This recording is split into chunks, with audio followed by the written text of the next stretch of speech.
Митя! в 6 утра. Таки! Разбитая душа и все твои обещания пустота.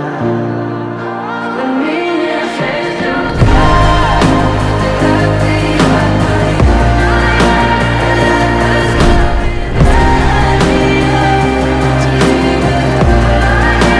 तुम्हारा नाम क्या है?